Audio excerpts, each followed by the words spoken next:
This is the Gamecock Corner, brought to you by Randy Jones and Associates, your hot spot for everything you need to know about Jacksonville State football. Time to get the scoop on this week's matchup with your host, Shane Wilson, and the legendary voice of the Gamecocks, Mike Paris.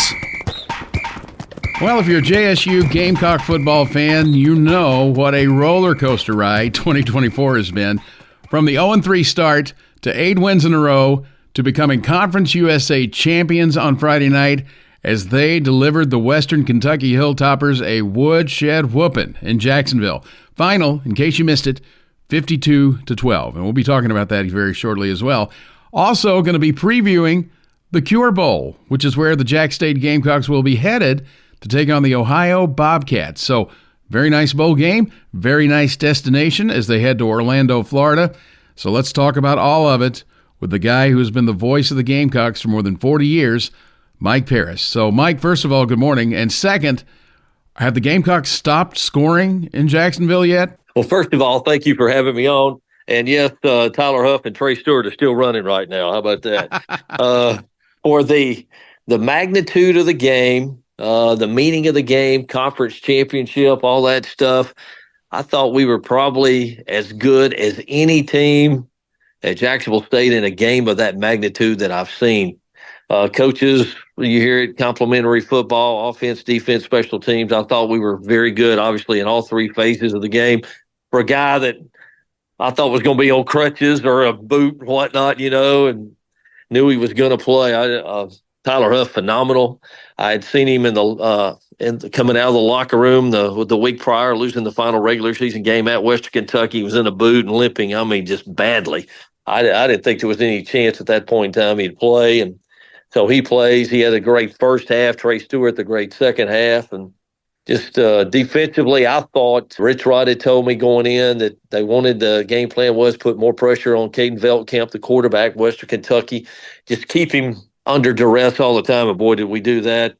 Kept him off balance, I think, and we're in his face with pressure throughout the night.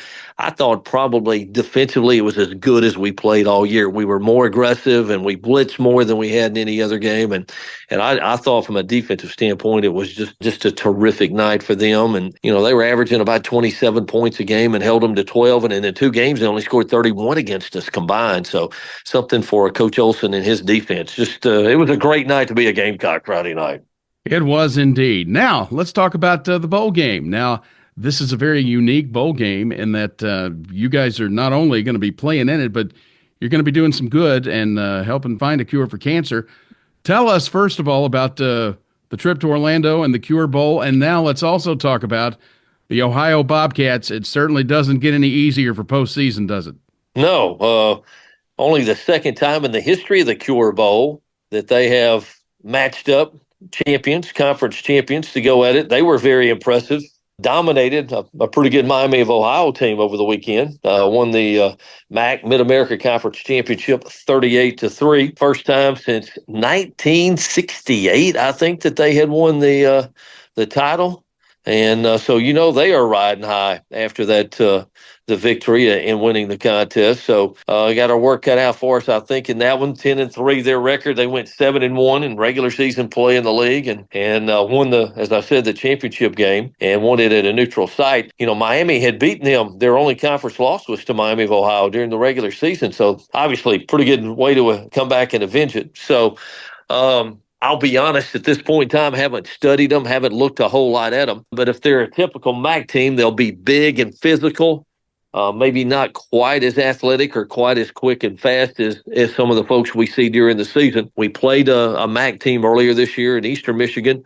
That was in week 3 and game that we lost in overtime. So familiar with the league a little bit. Generally, I guess you could say they're sort of like the Big Ten. That's the best way to put it. They like to play just big, line up with big linemen and come at you in physical football. All right. Well, Friday, December 20th is when you will be able to enjoy the Cure Bowl. And again, it's a game that not only is there some great football involved, but cancer research and raising money for it is also involved. So right. Mike, it has been a terrific season for the Gamecocks. And before we go, what are we looking forward to for next season? Obviously, the portal is going to be probably a lot of shuffling around, but is this setting up a pretty good year for next year? I hope so. We're going to lose some guys. In fact, we won the game Friday night, championship game, Conference USA. Saturday, we had 2 defensive starters already announcing that they were going to jump in the portal, which opened on Monday. So we've had some guys get in there, and no different than anybody else around the country. So we'll be missing some folks, I'm afraid, in the bowl game, and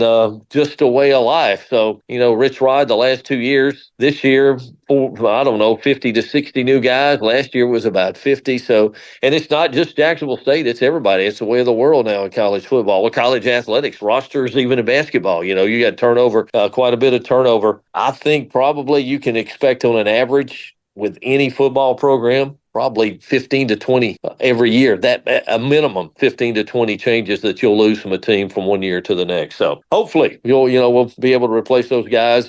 Sign some high school guys in the early sign-in period.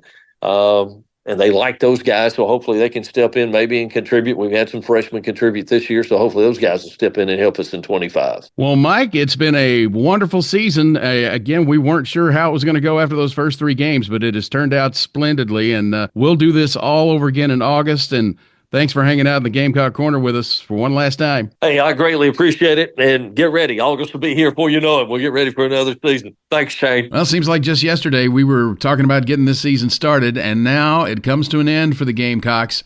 Week from Friday as they take on the Ohio Bobcats in the Cure Bowl. Pre-game, 10 a.m. from Orlando, 11 o'clock kickoff. Mike and Ray Hammond will have it for you on your home for the JSU Gamecocks, 102.9 WKXX. Want to thank you for hanging out in the Gamecock Corner with us all year long, whether you are listening on radio, whether you've got it on Facebook or on YouTube, and we'll do it again next season. It has been brought to you all season long by Randy Jones and Associates. Hi, I'm Randy Jones, your hometown trusted choice insurance agency. Randy Jones and Associates knows the playing field, and we have been proudly serving communities across North Alabama for 46 years. Having the right protection on the field is important. The RJA team of experienced agents will help you find affordable, customized insurance coverage for your family, business, and future.